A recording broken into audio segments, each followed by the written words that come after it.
Good evening, good morning, or good afternoon, everyone, depending on from which part of the globe you're joining this program, and welcome. I'm Rajesh, joining you from Canberra. I would like to begin by acknowledging that I'm hosting this meeting from the traditional lands of the Ngunnawal and Ngambri peoples.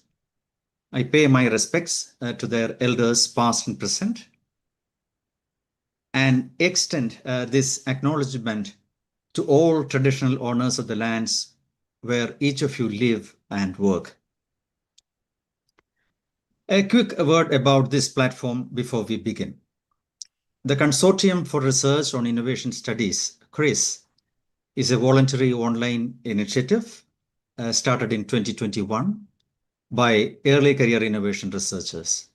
It began with a lecture series honoring Christopher Freeman and has grown into a space for learning and exchange, especially supporting scholars from the Global South. Our In Conversation series documents the intellectual journeys of leading innovation scholars, and today's event marks our 20th conversation, which is a very special milestone.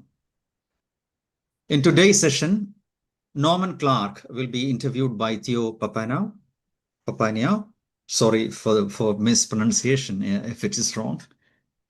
Followed by a panel discussion with Raphael Kaplinsky and David Wield. Sadly, Joanna Chataway could not join us today. Before handing over to Theo, let me briefly introduce our panelists. Theo Papaioannou is a leading political scientist whose work connects ethics, innovation, and development. He is an academic lead for open and engaging research at the Open University and the co-director of the Innogen Institute.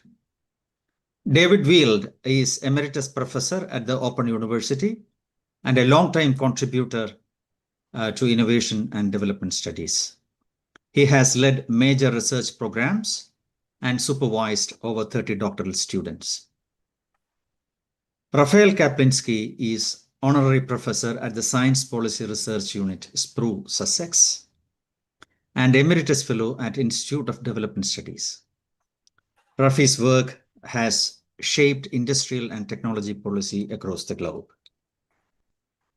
The program begins with a 15-minute conversation between Norman and Theo, which is followed by a short break of 5 minutes. Then we move into a 45 minutes panel discussion and finally a 15 minutes open question and answer session. I leave it up to Theo to introduce Norman. I welcome all of you to the program and request the audience to post your well-framed questions in the chat. We will pick them up and let you ask them yourself. Considering time limitations, please be brief and to the point. With that, I'll hand over to Theo to begin the conversation. Thank you all for joining us. Over to you, Theo. Thank you very much, Rajesh, and thank you for the opportunity to play the role of the interviewer today. I'm particularly delighted to be doing this because Professor Norman Clark is not just one of my great colleagues at the Open University and the Innogen Institute, but he's one of those scholars, I would say, I draw inspiration from when I think about the impact of innovation on development, especially in geographical regions like Africa. So Norman has had an extraordinary academic career, and he contributed enormously to our understanding of innovation and its impact on economic development. He has worked for a number of institutions, including the University of Sussex, the University of Ife in Nigeria, the University of Glasgow, and the University of Strathclyde, but also the Kabarak University in Kenya when he was Vice Chancellor and the ACT Center, but also the Open University. Now, Over all these very active academic years, Norman has authored a series of 9 books. He also produced 9 volumes, edited volumes, and he has published more than 100 peer-reviewed articles and research reports, especially on the evolutionary nature of technologically driven economic change and capacity building. But more importantly, I would say that Norman has supervised over 50 PhD students, mentoring a number of young innovation scholars. He also held external positions in places like the World Bank, DFID, and UN organizations. I think if one wanted to summarize Norman's work, one would probably focus on his understanding of innovation as a systemic phenomenon that involves exchange of information and knowledge through networks and interactions impacting on economic development. And this is exactly what I would like to explore in our conversation with you, Norman, in the next 50 minutes or so. I would like to start our conversation by asking you about your early years in Glasgow and in Edinburgh. You began as a student of chemical engineering, and then you moved to economics. And this was a place that was very interdisciplinary at the time. So what has been the impact of your early studies on your career and your systemic understanding of innovation? Oh, I think it was fundamental. When I was asked to do this, I'd never done anything like this before, and it rather struck me. You know, how did I begin all this? Which was why when I wrote my little bio for you, I tried to make it as casual and informative as possible.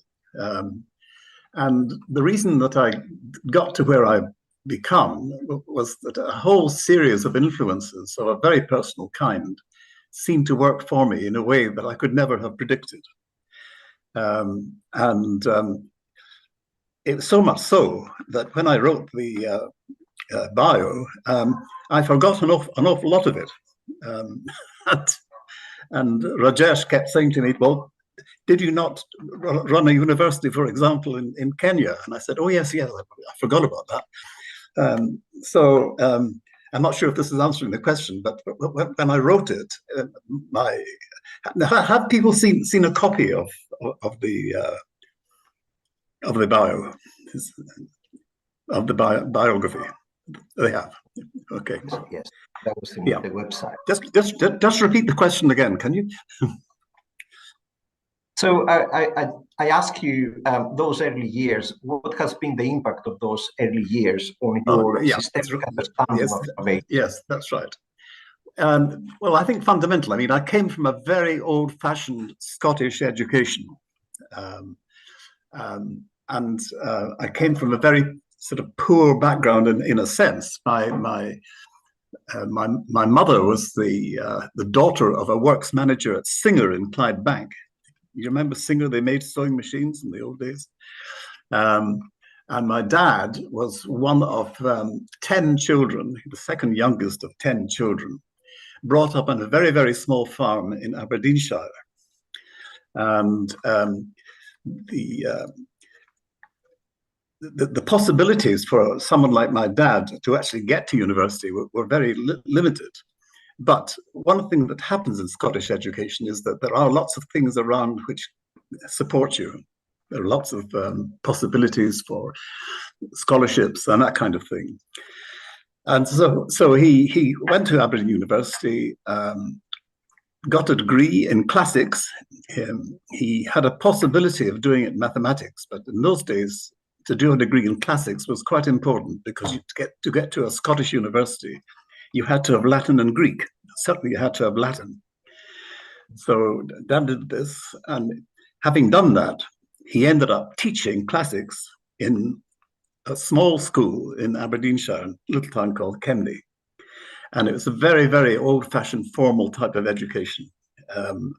It's so much so that, for example, I learned how to write by using slate a slate pencil, because we didn't have paper. It was during the war.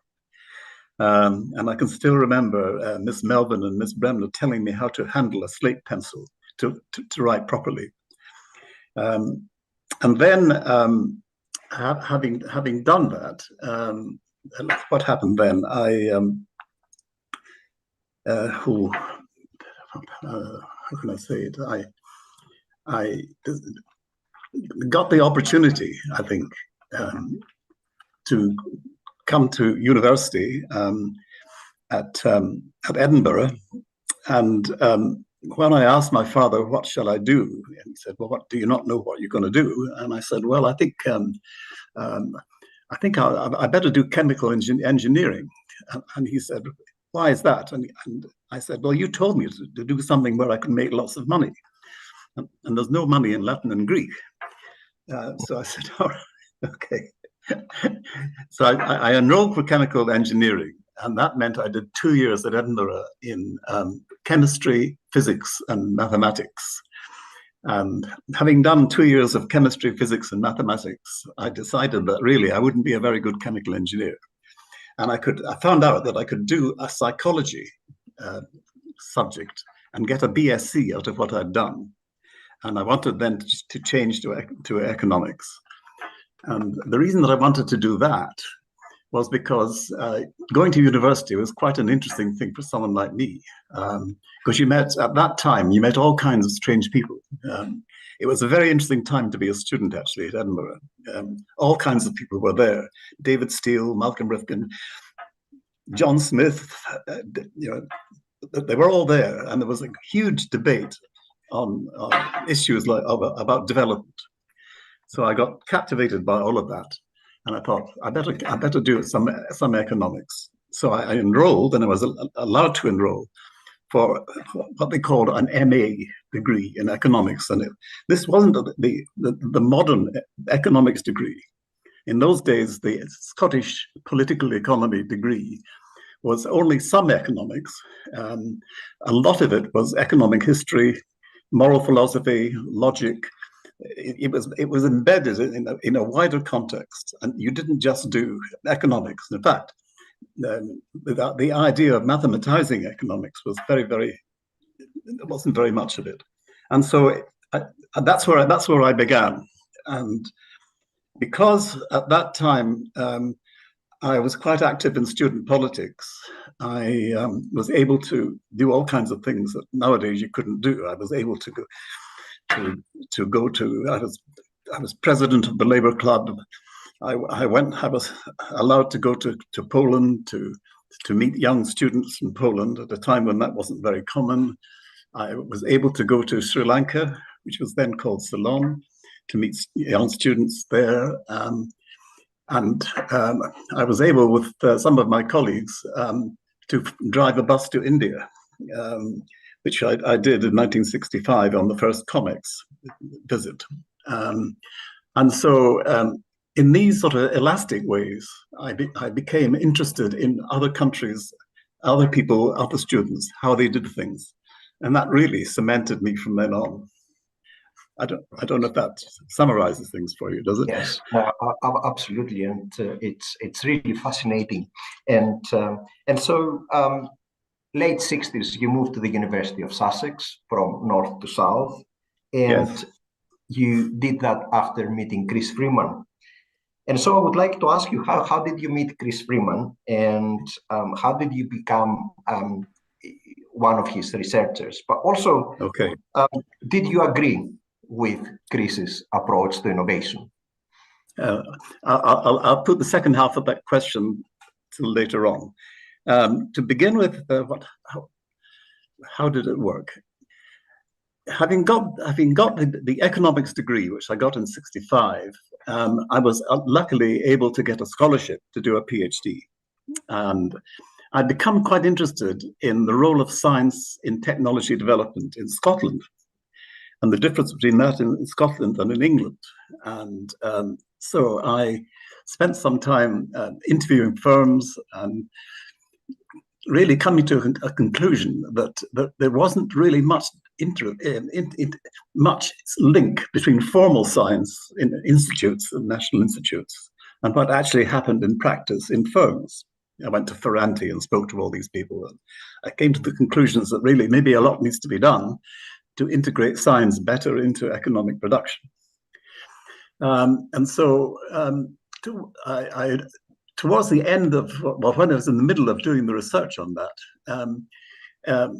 Chris Freeman was asked to come up to Edinburgh to give a talk on innovation.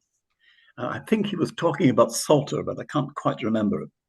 Anyway, he arrived in this great lecture hall. There were about 6 of the Edinburgh PhD students there, and Chris gave a talk. And I was absolutely fascinated by this. I never had anything like it before in my life. And at the end of it, I was a bit presumptuous. I said, Chris, you haven't got any jobs down at Sussex, have you, by any chance? And he said, yes, I've got 2. I said, oh, what are the 2? One was the development of the Indian scientific instruments industry, and they wanted someone to go and look at what was happening in scientific instruments in India. And the other was Martin Bell's one, looking at, I suppose, at engineering industry development in Thailand. And as it turned out, Martin got the job in Thailand, and I got the postdoc one in India. So straight from Edinburgh, I sort of found myself with my wife on an airplane going to what was then called Bombay and is now Mumbai, to carry out a study of Indian scientific industry production. And this allowed me to travel all over the country in really quite luxury, actually. And my wife came with me, but she had to go 3rd-class rail. So that caused a few problems, but she quite enjoyed herself. So I went to Ambala to look at school and college instruments. We went to some industry was being produced, not that much. Went down to Madras, as it was then, all over the place, and for about a year. And I met the guy I was working with was a guy called Ashok Parthasarathi. Have you heard of Ashok Parthasarathi? He was part of the Indian civil service, but the technical side of it. And he was the guy looking after me. And I was camped out to begin with in the Department of Atomic Energy in Bombay. And Ashok looked after me, in a sense. And so I spent a year doing that. And then I came back. I published it as a paper. It came out as a report. And then at the end of it all, Chris and his colleagues found other work for me to do as a postdoc. I still hadn't finished my PhD at that point, and it took me another 2 years to finish the PhD. But I suppose that by that time I was beginning to develop some ideas about the nature of scientific research, technology development, and how they matched up or didn't match up. And so I spent the next 4 years actually at SPRU, helping on a number of projects. Mainly they were Latin American, mainly to do with the Andean Pact Andino. And at the time of work in SPRU, where Chris was getting whatever money he could from whatever source he could in order to get this new science policy research unit up and running. I can talk more about this if you like, but let me just stop at that point. Yeah. Yes, I mean, what's very interesting, and in a way, you give me a good ground to ask a question about this combination of innovation and development studies. This coexistence, is it happy coexistence? I mean, development is and was even more politicized than innovation at that point. And so I wanted to ask you about this coexistence. Is it a happy coexistence, or is it a conflictual one? Oh no, it was a very happy thing to do. I mean, the interest in science had become from the PhD, how can science be useful in industrial production? And it's clearly it wasn't happening in Scotland, and didn't seem to me it was happening very much down in England either. So that it was a side of, what is the point of spending all this money in science if it's not used? And so for the rest of my career, actually, I spent time thinking about how I could get science, properly done so it has an impact. And it was from there that my ideas of capacity building then began to build at that point. And development was something that you just get because you travel to India, to Ceylon, to Poland, all over the place. And you see what underdevelopment is really all about in different contexts. And it seemed to me that this is a very useful thing to do. And it was very interesting. And I met so many interesting people. So the two things seem to match up very well in my evolving interests. I think that summarizes it pretty well. Yeah.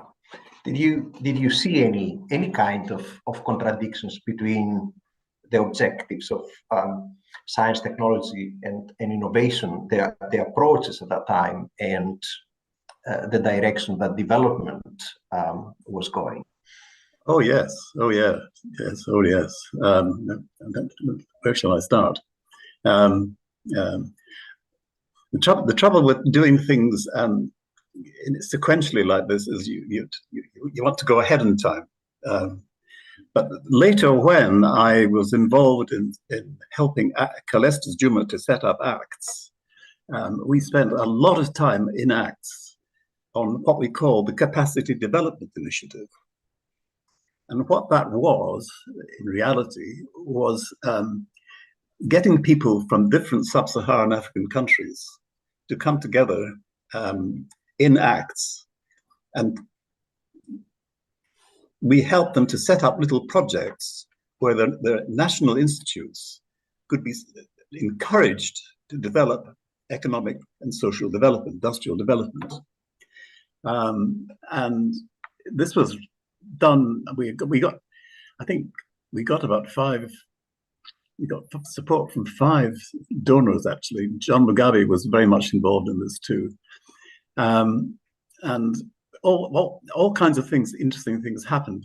What happened was the guys would come in to ACTS and spend 2 weeks being told about innovation studies. And this was now in the 1980s.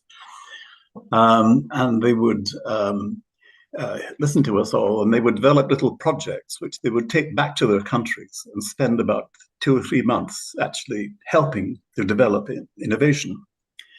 And then they would come back to ACTS, and we would have regional seminars, regional conferences where they would talk about what they'd found. And what we found in general was that in each country, and this was, and I think of the countries, certainly there was Ghana, there was Tanzania, there was Kenya, there was Malawi. I'm not sure about Ethiopia. But what you tended to find was that nothing very much was happening in these different national institutes. In fact, they weren't doing anything. They might be doing a few experiments, but they certainly weren't really helping economic and social development or industrial development in any meaningful sense. And in fact, we found that many of these people who were supposedly scientists who worked in industry or worked in government departments didn't really talk to each other very much. There was a lack of interaction, if you like, between people in different ministries in terms of economic and social development. They were tended to be constrained by rules and regulations, shall we say. And from then on, I came to the view that effective innovation really does require a lot of interaction between bodies that maybe come from different ministries, different backgrounds, different sectors, in order to get innovation to work, because innovation really works well when there's interaction.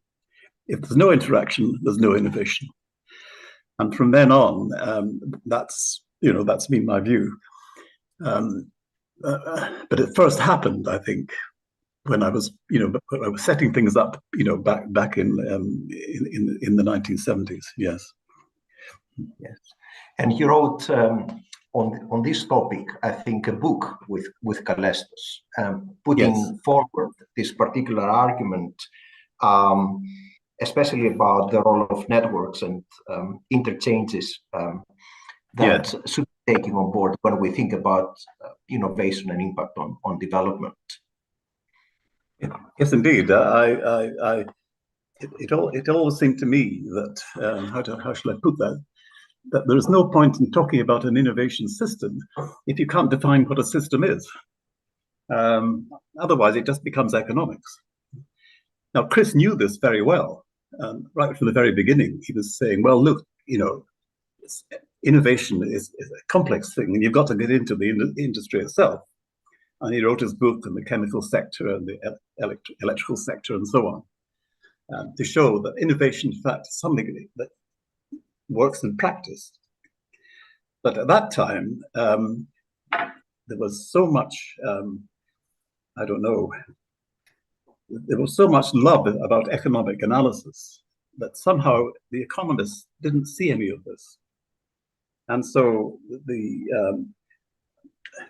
I've written something down about this, actually. Let's see.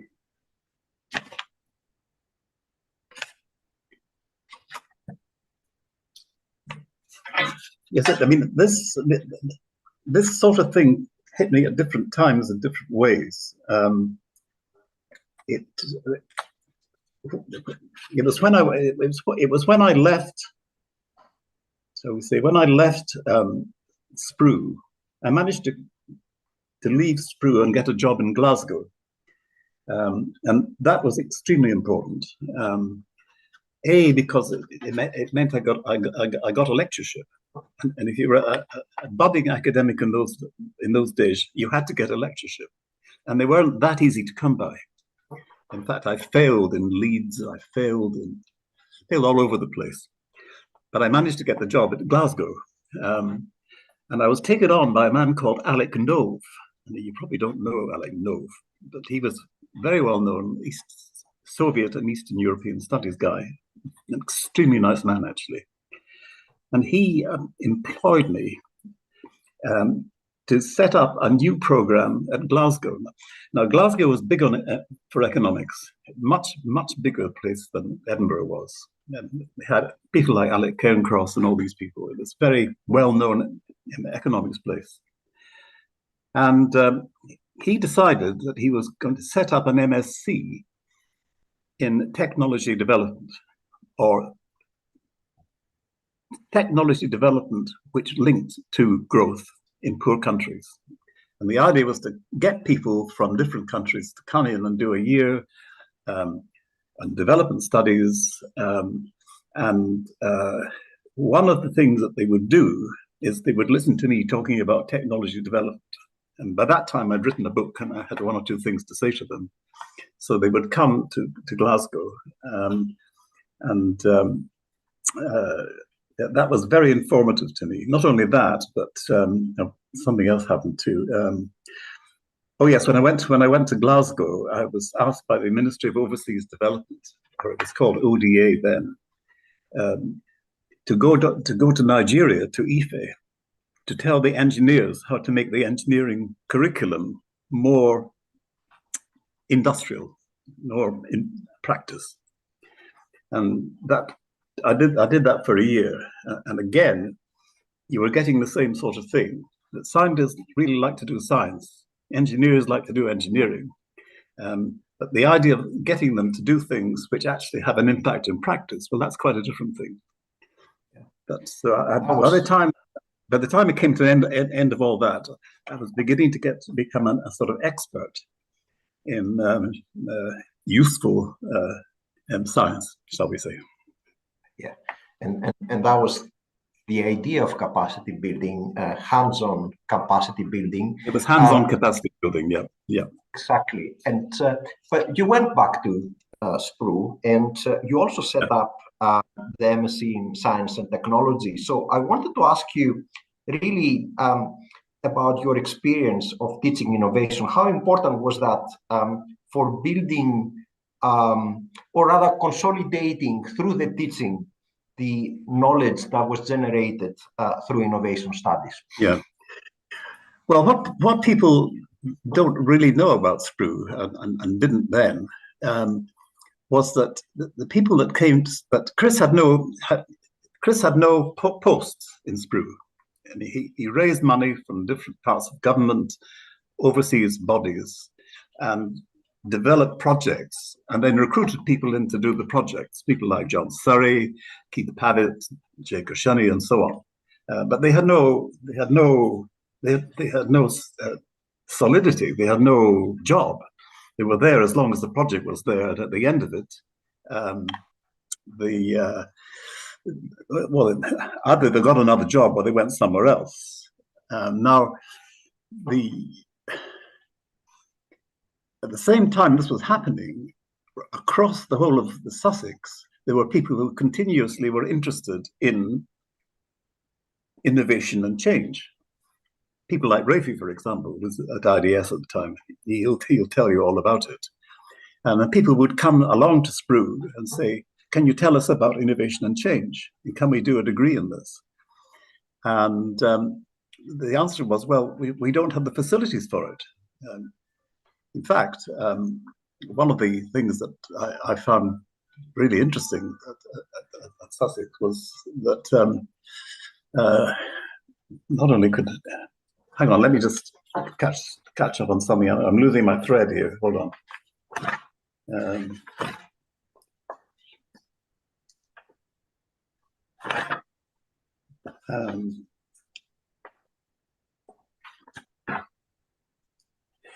Yeah, I mean, people were coming to be, were asking people like myself, for example, when I was at Sprue, and other people like it, to put on courses in other parts of the university on innovation and change. I had to teach growth economics to the economists. Keith Pavitt had to teach industrial economics to the engineers. I mean, but there was no solid base for this to happen. So what the Sprue decided to do, or Chris Freeman and Jeff Oldham decided to do, was to try to set up some kind of graduate school which would actually formalize Sprue as a teaching entity instead of being just a research entity. And it had very little support at that point. Unlike IDS, for example, Raphael will tell you about this, which, there were core posts in IDS, but there weren't any in Sprue. So if you were going to do that, you would have to get your own money. So they decided to, one of the interesting things in the School of Mathematical and Physical Sciences, which is where we were located, was that they had a very small group of people who specialized in the history and philosophy of science. And they transformed that into something called the History and Social Studies of Science. And it was run by a man called Roy MacLeod, up until 1997, actually, who taught subsidiary courses in philosophy of science and the social studies of science. And what they decided to do was to take that small body of people and, in effect, employ someone to turn it into a graduate school. And they advertised, and I applied, and I was in Glasgow at the time, but I applied and I was appointed. And so I then came down to Sprue in 1980 to set up what became eventually the School of Science and Technology Policy Studies. But that was how it was done. And interestingly enough, Chris, let me think about this. Apart from Chris and Jeff Oldham and Jackie Fuller, there was no link between Sprue and the rest of the university. Sprue was by itself, doing lots and lots of interesting stuff, but there was no formal link to the planning committee. It was a separate thing. And so what my job then became was to somehow try to integrate science and technology policy studies into a situation using people who were already there but had no job. And I spent the next 10 years doing that with considerable help from a guy called Martin Bell, who was a colleague of mine, and people like Keith Pavitt and Diego Shani, people like that. And a number of appointments were made. Eric Millstone joined Sprue at that point from physics. And who else? One or two other people joined.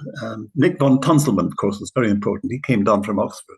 So a few people came in, and gradually, over a period, we developed this graduate program, which then sort of morphed, and I'm not quite sure how it happened, but morphed into a graduate school.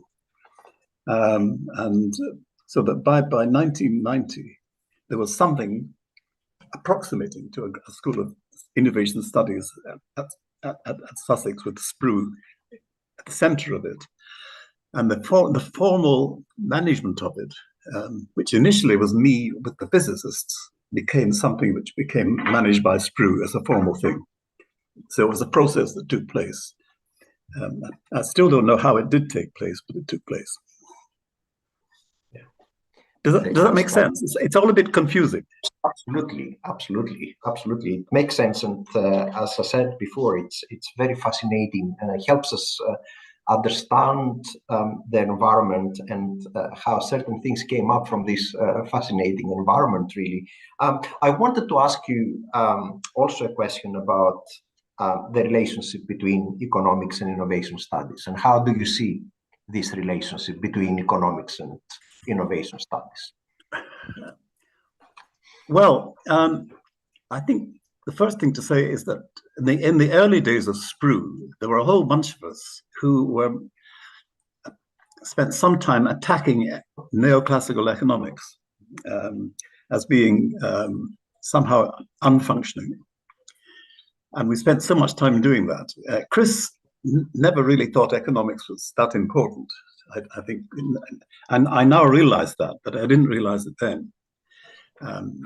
For Chris, economics was, was a subject, and it's quite important, but it wasn't central to innovation. We spend a lot of time saying that, well, it was how I became interested in systems, really, because, as I said before, economics as a subject, I'm not sure how to put this. When I eventually went to Strathclyde to set up a graduate program in Strathclyde on environmental studies, I actually joined the Department of Economics at Strathclyde because that was the way it had to be done. And I can't remember the exact reason for that. But it was to do with doing something from an interdisciplinary point of view. Now, I've got to sort of think back to this again. My big problem with economics, I think, was that I didn't believe in the general equilibrium paradigm. It seemed to me that if you're talking about growth and change, then you can't be talking about the short run. You must be talking about the long run. But in the long run, capital changes. So you're talking about investment and change. And the economists at Strathclyde still thought that the general equilibrium paradigm was the basis for all economics. And I could talk and talk and talk to them, but they still didn't get it. Whereas I thought that I then came to the conclusion, I'd come to that earlier on, that if you want to study innovation really, you've got to get into the technology itself and study it as it evolves and understand it and see how it works in terms of systems and hierarchies and interactions and so on. And only then are you really going to study what innovation is all about. And economics only comes in very proliferally. And so, but it took me a long time to get there, shall we say. Chris, bless his cotton socks, had got there much earlier on and tried to persuade the rest of us to follow. I also wanted to ask you a question about innovation systems, because we've been working with this notion of innovation systems for a long time, and that's in line, of course, with what you just said. But do we still see innovation systems as an influential approach today? Is it still influential? Would you say that this notion of innovation systems and the different layers of this approach that we've been using for so long, I mean, is it still relevant? Is it still influential? Oh gosh, I can't answer that question for you. I really can't. I mean, it seemed to me that if you were going to call innovation something with a system to it, then you had to define what a system was. And the way that we did it was to think in terms of what is a system. Now, it just so happened that in 1985, I was asked to give a paper in Alaska, of all places, on innovation systems. And when I went there, I met someone called Peter Allen. Have you heard of Peter Allen? He had worked with the Nobel Prize winning physicist, Ilya Prigogine. And he was giving a paper too. And I'd never met Peter before, but I'd heard about him. So I arrived in Alaska where the sun never set. And the first thing I did was I went into the bar, and who was there but Peter Allen? And he said, what are you doing? I said, I'm doing work on innovation. I'm here to hear about systems. And he sat down and told me what a system was. Everything. Thermodynamics, entropy, hierarchies, how you have different parts of the system, how they can talk to each other and understand each other. It was real system stuff. And there was no economics at all. And I thought to myself, gosh, isn't that interesting? So I'd written a textbook for the graduate students at SPRU. And I went back spoke to Kalestas and said, look, Kalestas, you've done some really interesting works on photovoltaics, fuel alcohol. And, you're finding lots of interesting things. Maybe we should, talk about this as something which is beyond economics. And he said, oh, yes. And he told me all about what he was doing, because I was supervising his thesis. And we ended up writing Long-Run Economics, which was really, I suppose, a kind of attack on economics as a subject in innovation. It didn't land very well, by the way. The economists didn't like it one little bit. Although I've not seen it criticized as such from that point of view. Anyway, it seemed to work quite well, because the book was published and then came out in paperback and then was republished. So it must have had some sort of impact. And that was how it all began, really. Yes. And I've got a related question, if I may, which is more on innovation policy. We haven't talked about innovation policy that much, but I was wondering actually about the role of innovation policy in development strategies. Yeah, well, I see. Right. Well, it just seems to me that innovation is change, and therefore, development is change. And so innovation must be fundamental to innovation policy. It's just that the approach that we took, and I still think it's the right one, is to get directly into the technology itself, understand how the technology works. If it's photovoltaics, how do the different bits of it work? Who speaks to who? How do subsystems emerge into new systems? It's an evolutionary thing. And the only way to get into an evolutionary thing is to get directly into the technology and forget all about, rates of return and all that kind of stuff. It's not relevant. So that in a sense became the way that I thought about things, and Kalestas agreed. So we just produced the book, and that has, in a sense, influenced everything that I've done from then on. And also, I wanted to ask a question. It's a difficult question, of course, but how do you see the future of innovation studies? I mean, we have lots of interest in innovation and innovation studies, but how do you see the future in the next few years within academia, but outside academia perhaps as well, because you have had roles outside academia with policymakers, with people working hands-on on development. How do you see the future of innovation studies? Oh gosh, I think I would like to think about this a bit more. It's a very, very difficult question, that. It seems to me that people should be, when they become interested in innovation and change, they should be prepared to move away from disciplines and into what happens in practice. And what happens in photovoltaics is not the same as what happens in microelectronics. It's not the same as what happens in different things. And until you begin to concentrate on these things, then you're not really going to understand innovation. And one of the things, for example, that's going on, and I don't know very much about it because I've been sort of retired. But if you look at what China's doing just now, in Southeast Asian countries, what they call socialism with Chinese characteristics. I don't know, does that ring a bell with people? So what they do in China is they say, okay, there's two types of policy. There's overall structure of policy to do with transportation, education, social security, all these things. That's got to be handled by the state, and as the Communist Party will guide that. Then there's commercial innovation change. That's got to be left to the private sector. And provided they work in partnership, things are going to happen. And what we've seen in China over the last 40 years is absolutely amazing. In every area,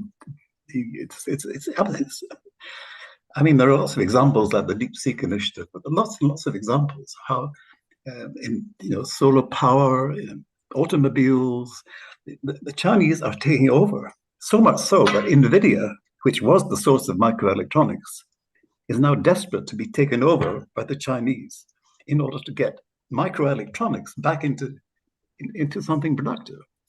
Now, this is an enormous change.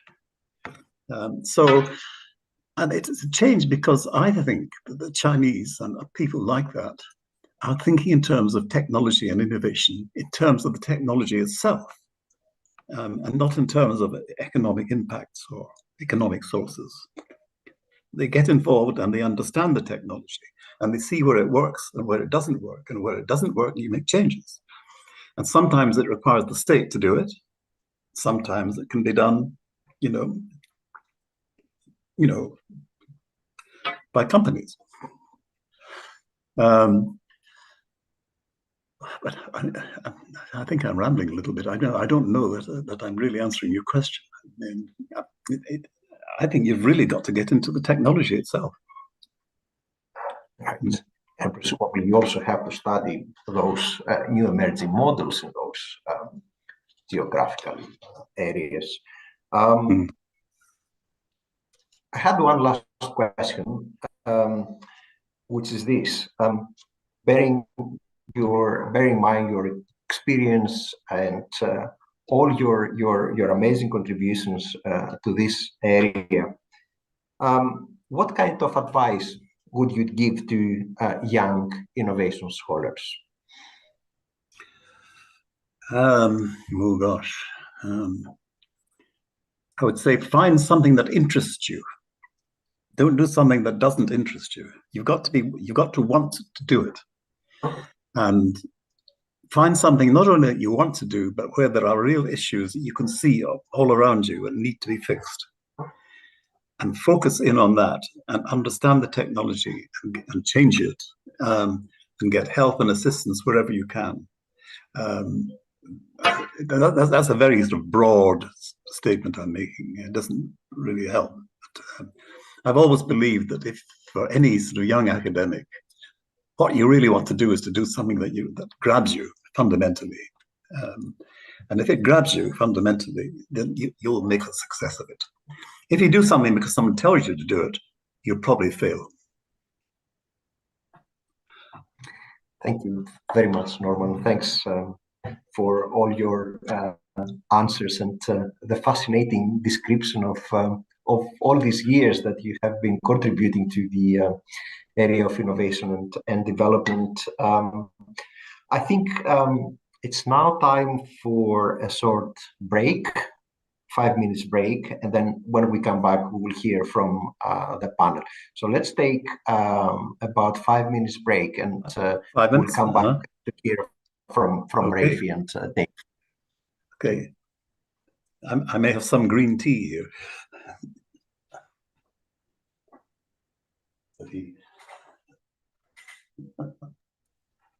I'm cold.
No.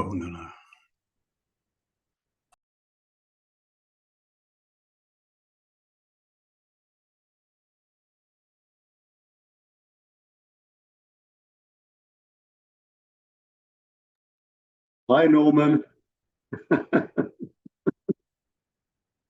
How are you?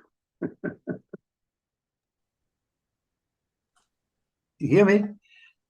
I can hear you. I just thought I'd say hi in the middle of the interval. Oh, right. Yes. Thank you very, very much for your comments, by the way. They were very, very appropriate, especially on evolution. They said what I should have said. No, I don't think. Hey, it made me think about a whole set of things in the past and the present, actually. Yeah. And here's Rafi, actually. Sitting in California, I had time to think a wee bit about the odd thing. So this was a great trigger, actually. I hadn't really thought much about, the history of this stuff, and where we were going. So so Rajesh has got us all to think a bit harder about where things are and what's going to happen next. Not that we're the generation that are going to make it happen, but hey, we can still think about it. Well, I mean, I'm going to embarrass Rafi about this, but his book on Easternization and Toyota, I think, was absolutely fundamental.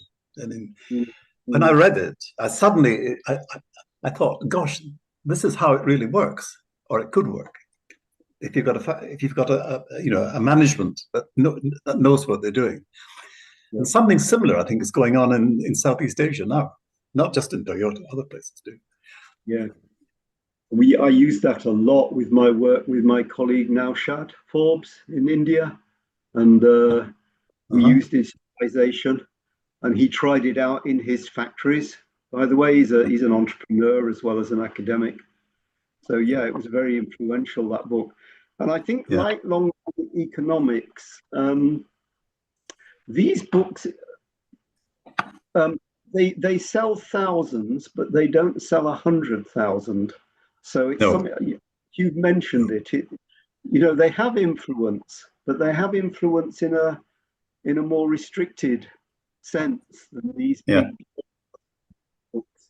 Yeah. And I'm not quite sure what we can do about that, because I'm going to ask you a bit about capacity building actually in a sec, but there's something about the fact that innovation studies has always had to be on the periphery of big subject areas. Not necessarily economics, but business studies as well, and on the edge. Joanna's center in UCL is kind of on the edge of engineering. Really, so they're always kind of dependent on another big blockbuster area, and that's an issue, and I've no idea how to deal with that. Actually, we have all tried, in fact.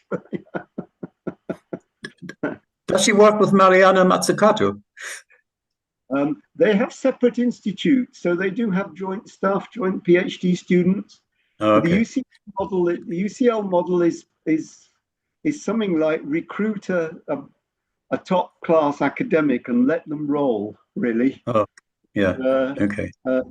And Mariana, well, we all know Mariana very well from the OU, and she's a brilliant academic. She's not the easiest to work with. If she's here, apologies, but No, I never met her. Because when I arrived, she'd gone.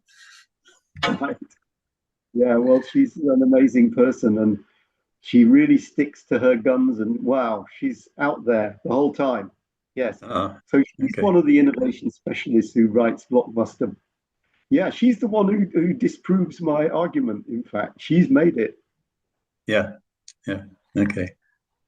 I was I was planning to welcome you all back, but you're already back talking and responding. So, but anyway, I think we should go back to our conversation. So, welcome back, everyone. I think it's time to hear the responses from this excellent panel. So Dave and Rafi, who worked with Norman for many years. So I would like to start with Dave to give his responses on what Norman said, then followed by Rafi. And then Norman can actually come back with his views and have a wider discussion before we move to receive some questions from the audience. So Dave, the floor is yours. Okay, thank you. And it's great to be here. It's made me, actually, Rajesh's invitation to all of us has certainly made me think hard about where we are in innovation, whether we did make any contribution in all these decades, and definitely what contribution Norman's made. I thought I'd focus a bit on capacity building in two senses, I think. First of all, capacity building in the context of building a community of scholars in innovation, technology and innovation studies. but also capacity building in the context of how practical research capacity building can take place, particularly at the national level that you've been involved in. So I wanted to have a think about that a bit. And it's kind of good for me because when my first memories of working with Norman were in the 80s and early 90s.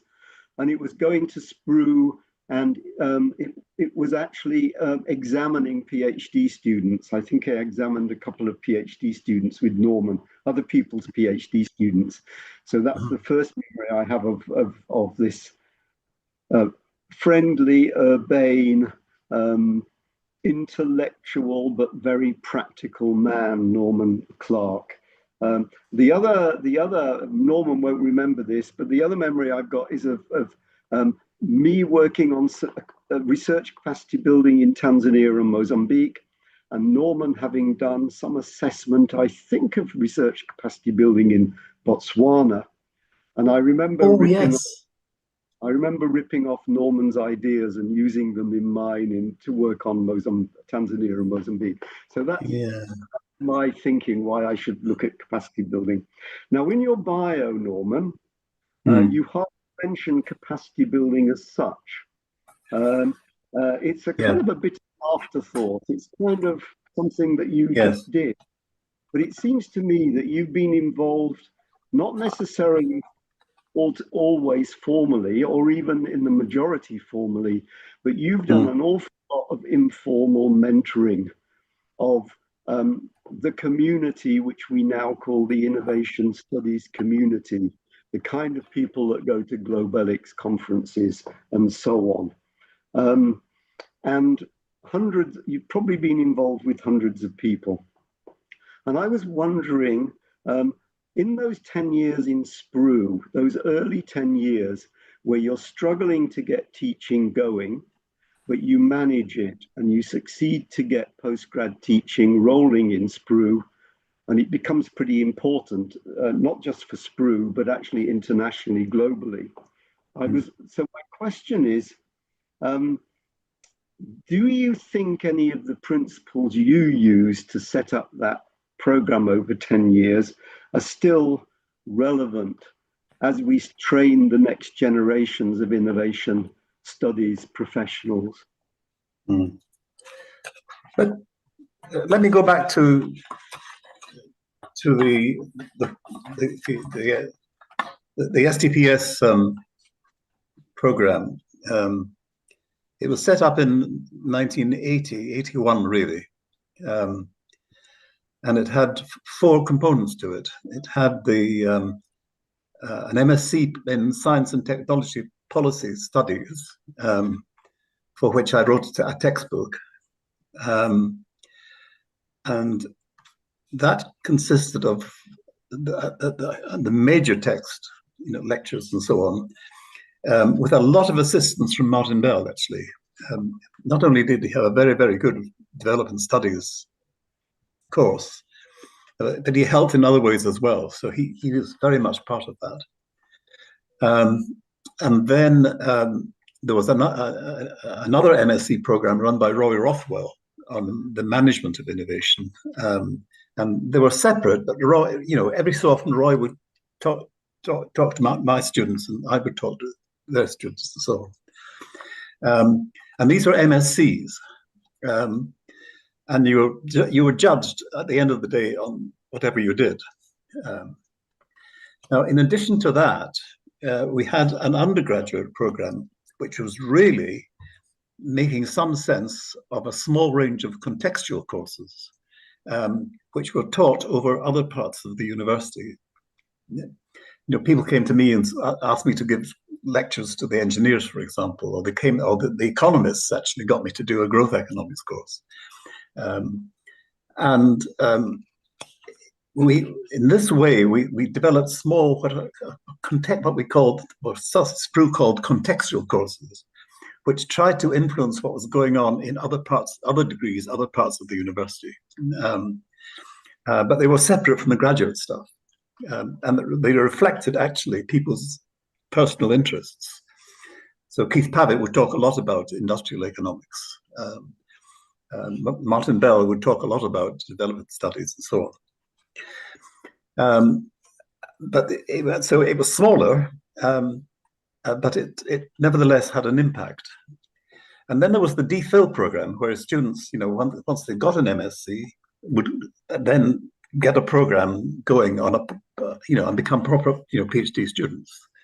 And that was formalized, and eventually formalized outside of MAPS and became run as part of SPRU.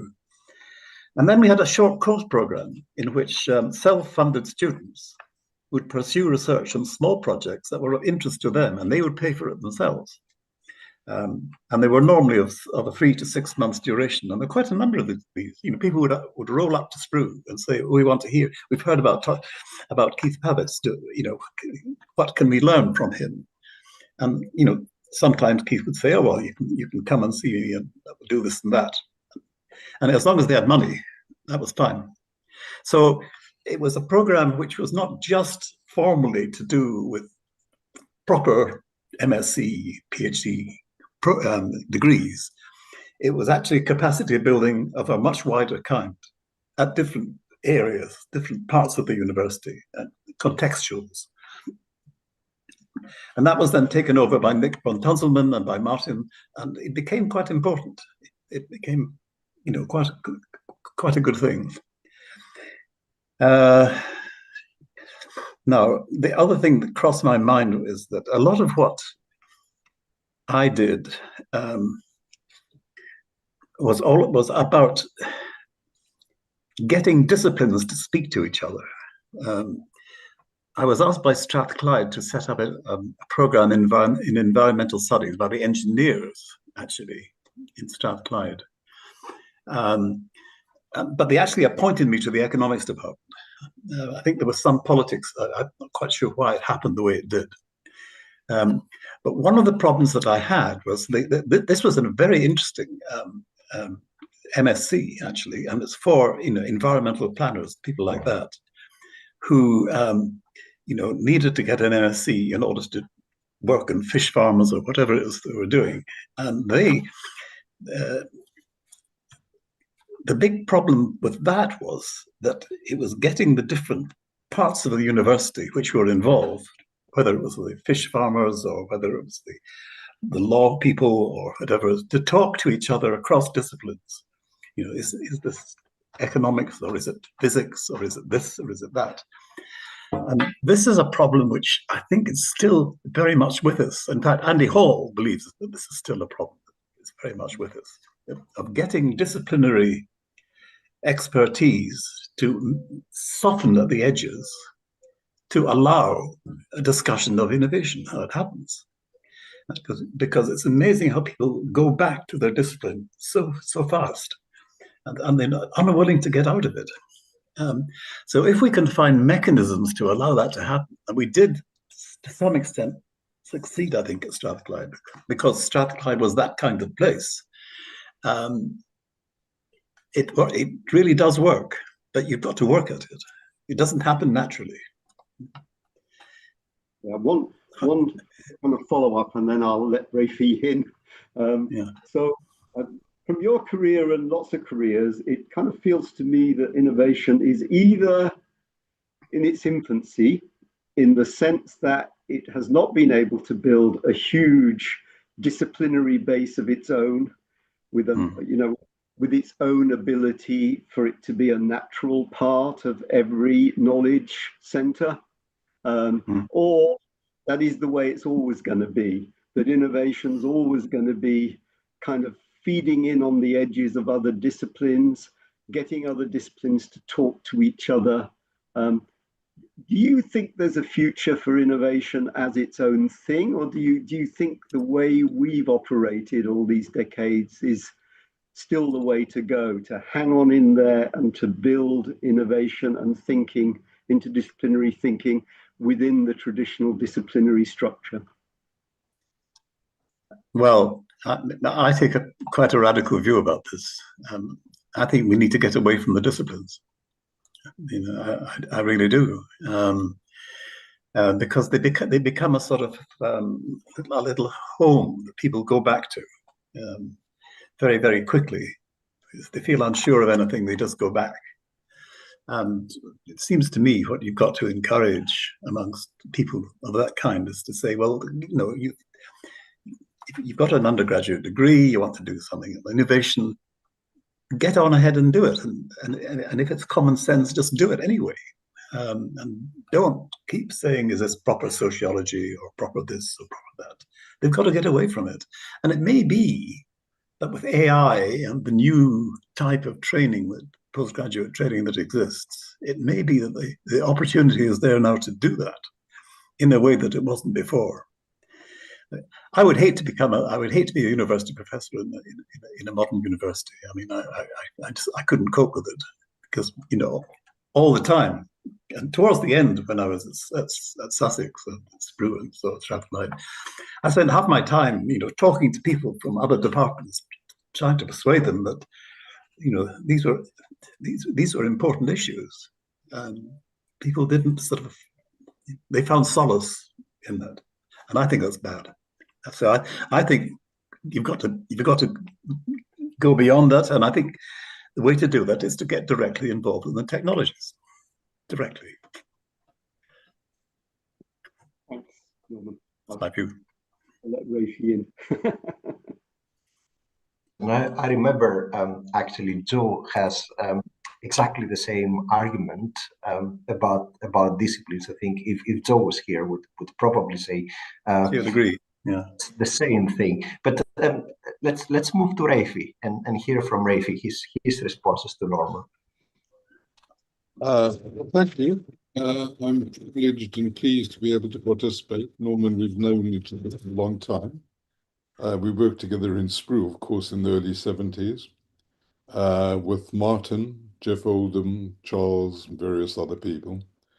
We crossed over in Ife and in Kenya as well. So we have a long time, and you're much better at golf than I am. No, that's all gone. It's all gone. And I'd like to ask you two questions. The first one won't interest you much, but since Rajesh's project is around the history of ideas, I think it's quite important to go back to the discussion in the early 70s in what constituted innovation and innovation studies. And you will remember in the early 70s when we were all together at Sprue, Charles Cooper, a name you haven't mentioned yet.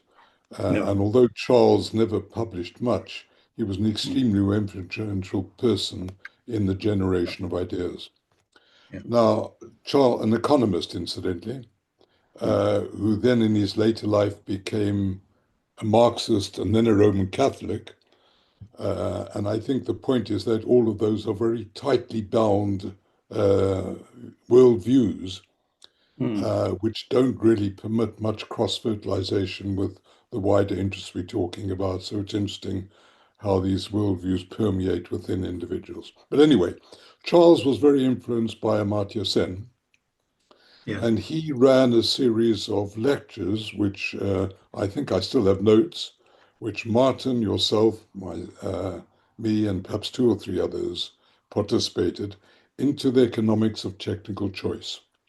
He was heavily influenced by Amartya Sen, who'd written a seminal book called The Choice of Techniques, based on his PhD.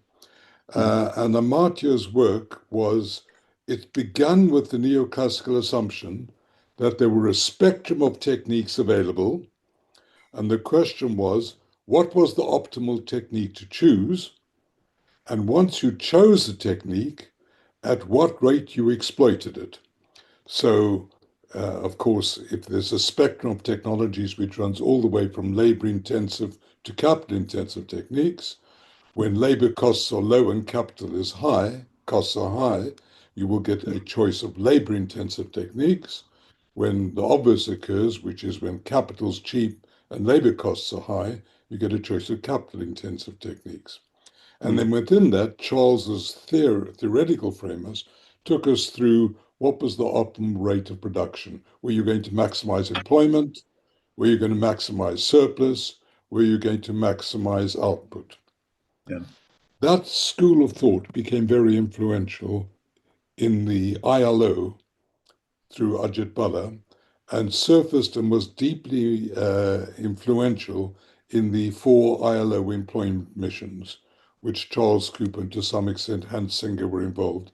It spilled over into the AT movement, the question of choice, and then led to a series of empirical studies, some of which I did, some of which Martin did, Martin Bell and others, into, is it true that there's a spectrum of techniques? And if it is, why did technical choice follow particular directions, not in others? Now, I know you're no longer an economist because you talk sense, but why do you think we've lost focus on the question of the choice of technology? Gosh. It's almost never mentioned. We think of innovation studies not as the choice of technology, but of the generations of technology. Why do you think we've lost interest in the question of choice? Gosh. Right. Well, the first thing I want to say in response to that is Charles Cooper was very, very important. And if I hadn't mentioned it now, I should do. Because I used him a hell of a lot. In fact, in the lectures that I gave to my graduate students, I think it was the second lecture or the second chapter of the book, what Charles told me was all about the history, the historical side of technical change and how important that was. And he went back to Adam Smith. I can still remember he went back to Adam Smith and then talked about how changes would then take place. And he gave me a kind of historical input into the way that I was thinking completely about the nature of innovation and change. So Charles himself is very important. On the more specific question on choice of technique, I'd have to think about that, Rafi. What's happening now, for example, in China and the US is very instructive. The Chinese have managed to leapfrog big companies like NVIDIA and other companies like that, and now are producing their own microelectronics, which is influencing all manner of things in ways that no one thought was possible. And I'm not sure whether you would call this labor intensive or capital intensive or what. Let me just think about this a little bit. I'm just thinking aloud here, actually. When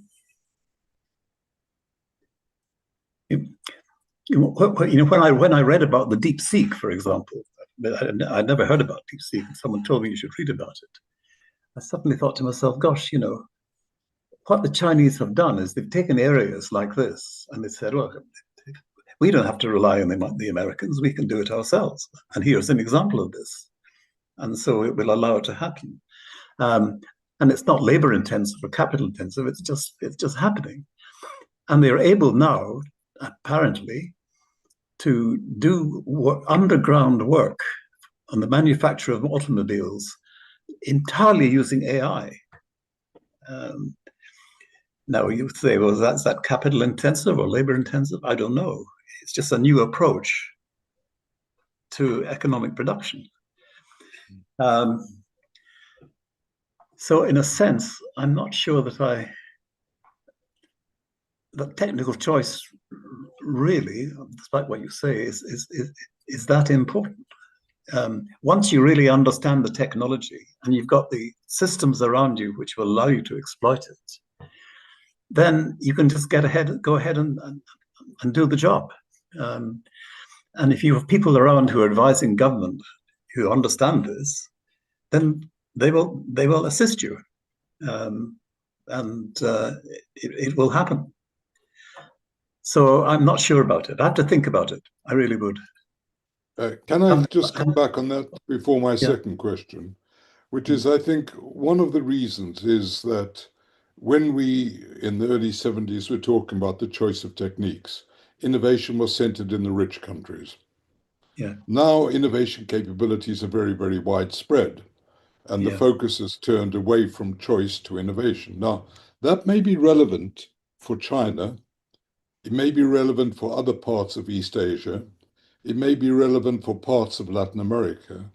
But for many other developing countries, particularly those in Africa, the question remains choice of techniques generated elsewhere, rather than the generation of techniques. And Yes. for me, when I was at the OU, I think the most interesting project I was involved in, we had 3 PhD students looking at a comparison between Chinese technologies, European and Japanese technologies, Chinese and Indian, and asking the question within 3 sectors: garments, furniture, and rice, not milling, preparing the land, preparation. There were distinctive differences in the technologies come from these different parts of the world, and that the Chinese Indian technologies had lower barriers to entry, broke down more often, and therefore promoted capabilities to repair, much more labor intensive, lower acquisition cost, blah, blah, blah. And it seems to me such a pity that this area of inquiry of South-South trade and what technologies are actually drawn upon in low and emerging countries, particularly by small-scale and informal enterprises, is such an underexplored area and of considerable importance, particularly as South-North trade is going to diminish important and South-South trade become more important. Just one last point. In 2000, the proportion of capital good imports into Africa coming from China was 0. By 2015, over 30% of capital goods imports into Africa came from China. Really? So I just want to flag, I think, we've missed an area there. But anyway, I know one of the points you would make on this is this ridiculous assumption of a spectrum of techniques which one can choose from, and the economizing of technical choice, taking it out of social context, who's choosing, whatever. My second question, can I ask a second question, Theo? Yeah, can I just, before I forget, because I've reached the age where, if I don't respond straight away, I will never respond.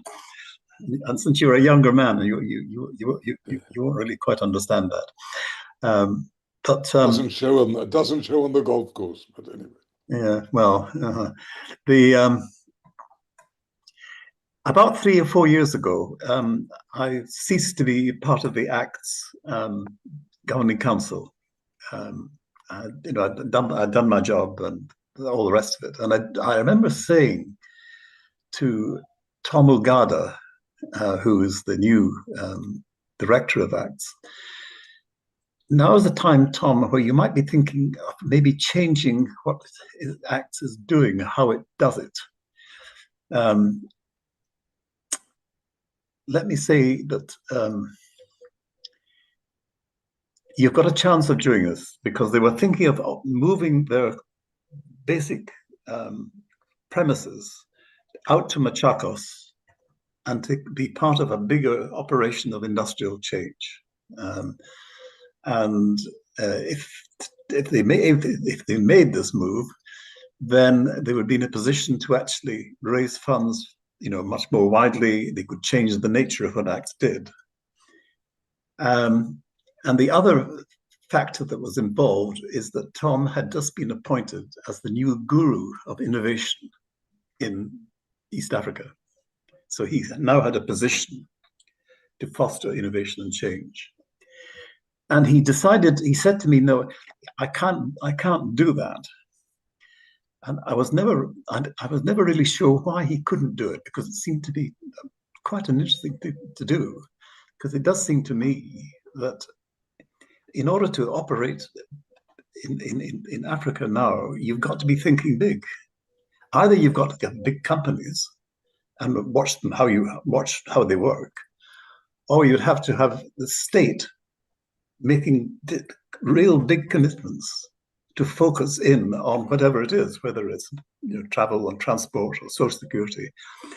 in a big way. And maybe acts could then play a role in setting this up.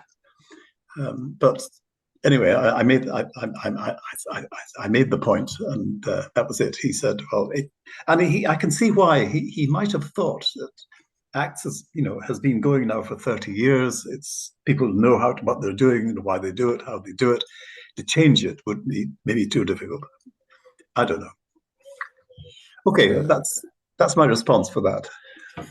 As a bridge to the next question, just to follow up on what you just said, Norman, in sub-Saharan Africa, most of Southern Asia and Latin America, more than 60% of the non-agricultural population are in the informal sector. Yeah. So we have to think about what sorts of technologies are relevant to their needs. And you pose two issues. Either we allow big companies to actually set the agenda. It just does not deliver development anymore. Anyway, my next question is something you'll perhaps be more comfortable with, because the last one took us back to the limits of economic analysis. Your work has all been around systems. Great. Chris and then Carlotta also worked on systems, but they spoke about systems in a different way. They spoke about socio-technical systems and macro systems of the interaction between the economic, the social, the political, and the environment. So how do you see the bridge between these techno-economic paradigms, these large systems and long waves, with the systems you're talking about in a much narrower sense, which is bringing together people across disciplines, across institutions, with respect to particular innovations? Yeah. Oh gosh.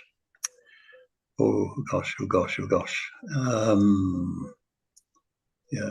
On your first point, on small scale, large scale, I mean, I take the point. You are correct, actually. If you're going to go big, you've got to make sure that there are ways of getting small at the same time. I sort of retired, you see, about 6 years ago, shall we say, in my late 70s. And I stopped reading stuff, including a lot of the stuff that has been coming out more recently, and a lot of the stuff that Rajesh talks about in his paper that he sent to me. So I'm not really up to speed on Chris and Carlotta. Apologize to Carlotta if she's there. I think I have no easy answer, because I've not really read enough. Not only that, you don't know this, but I've had a vascular problem for a couple of years, and operations and all sorts of things, which have kept me out of action. So I'm not up to speed really with what's been happening over the last 5 or 6 years. So I think I'll listen to the question and I'll think about it, and I'll have to do more reading, I think. Thanks, Theo. Thanks very much. Thanks for the responses and the thoughtful discussion. I think it's time to get some questions from the audience, and I think I've got one question from Professor Bernd Martin. Ben, would you like to ask the question? Yes, it's on impact, how to maximize your chances of having an impact on decision makers in countries in different parts of the world and so on. But before I do that, I'd like to take this opportunity to emphasize to the audience just how big a role the establishment of the Graduate Research Centre was in SPRU.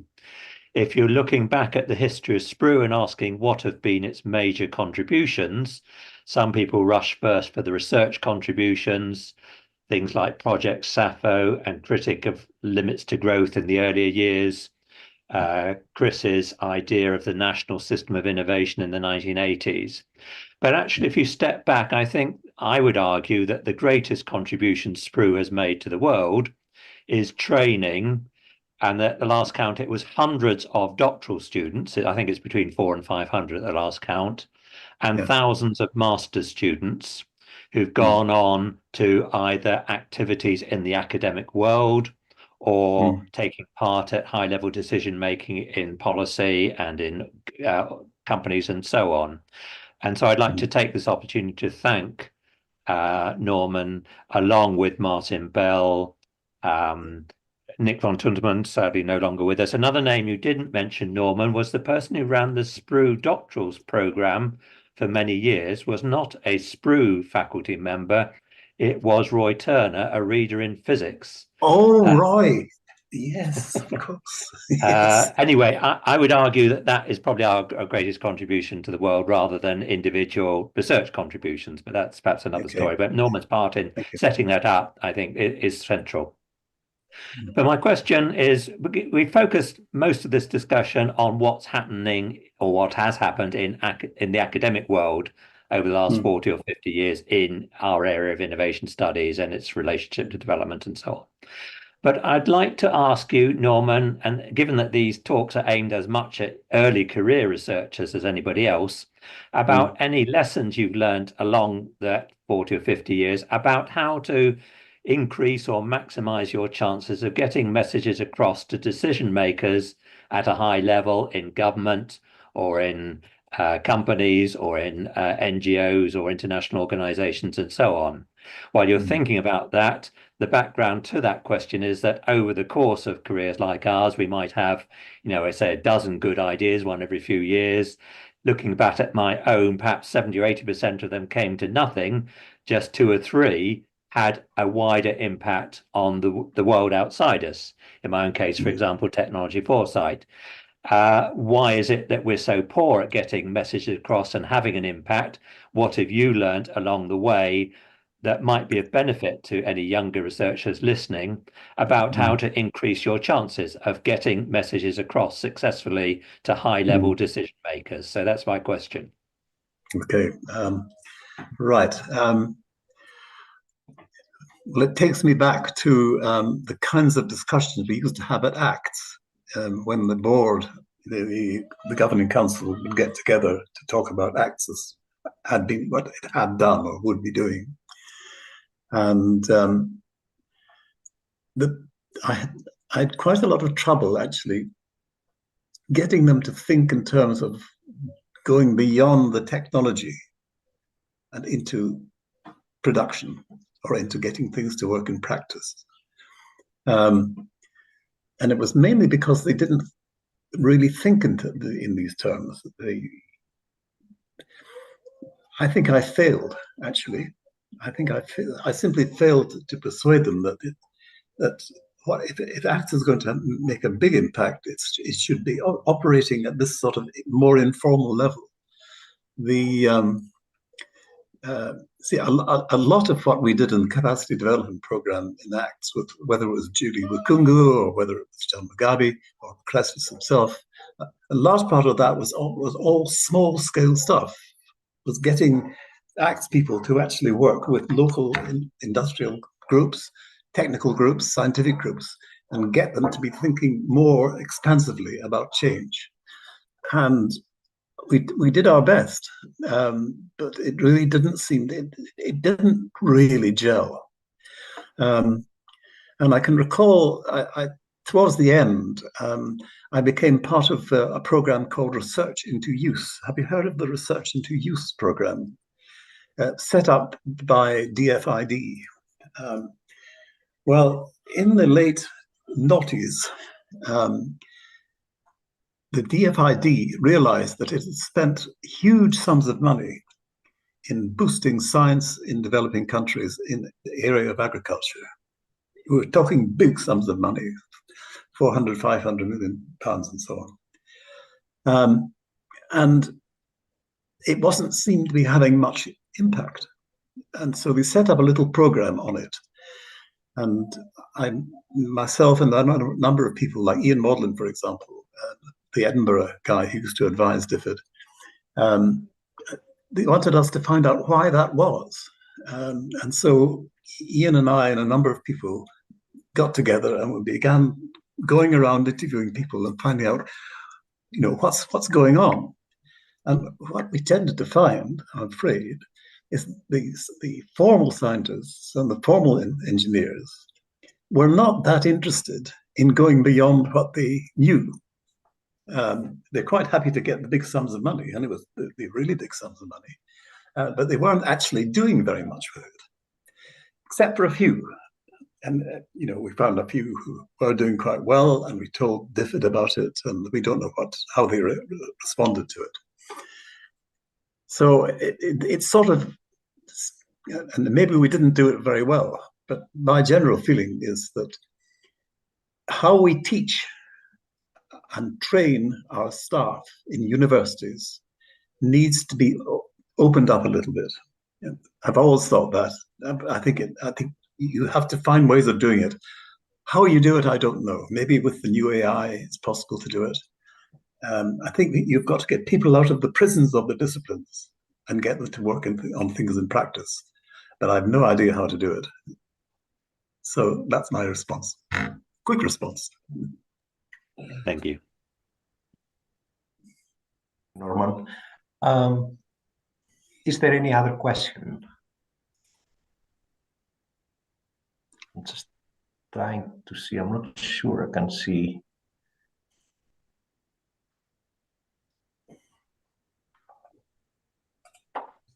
Well, I've got a question. I cannot see if there is any other question from the audience, but I wanted to ask Norman, actually, innovation scholars have spent quite lots of things criticizing neoclassical economists, and I really wanted to ask you, Norman, does it still make sense to do that? Well, the way it's all to do with Newton, really, in my view. Economists like to think, and the Strathclyde economists were very much like this. The way to think about economics is in terms of the general equilibrium paradigm. Well, I said to them, general equilibrium doesn't work if the capital stock doesn't change. And if the capital stock doesn't change, there's no growth. So what on earth is this paradigm? What is this paradigm all about? To my mind, it opens the door to Margaret Thatcher, and all of that kind of stuff, where you just say, well, we'll leave it to the commercial sector. Of course, they won't do anything about it. And so I just think that they've got to get away from this idea of making economics a kind of scientific, in quotes, subject. That they've got to get back to the old economics, the economics that I was taught in the good old days, where you did the macro international trade and so on. You get rid of all these things, and then you put it into the context of economic history of economic thought, moral philosophy, and so on. You put it in the context. Then you're training economists who've got some real life examples to explore. Until we do that and get away from general equilibrium, I think it's not going to happen. So that's a rather negative, but that's the way I think. Thank you, Norman. I also actually wanted to ask the question about policy, and do policymakers still rely on a lot of stuff coming from neoclassical economics instead of the so-called heterodox economics that we tend to work within? I've never really been, and so far removed from policy myself now. It's, I can't really respond meaningfully. Okay. Thank you. Is there any other question from the audience? And if so, please open your mic and ask it directly. I just don't see any other question. We are approaching the end of this 2-hour session anyway. So I think if there is no any other question, I would like to thank you very much, Norman, and Rafi and Dave for this really delightful conversation, fascinating.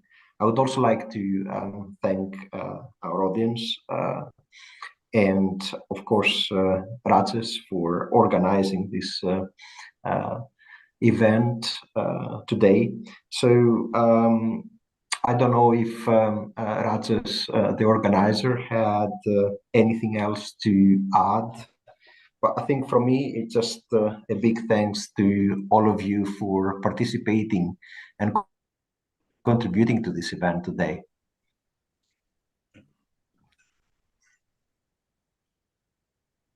Nothing.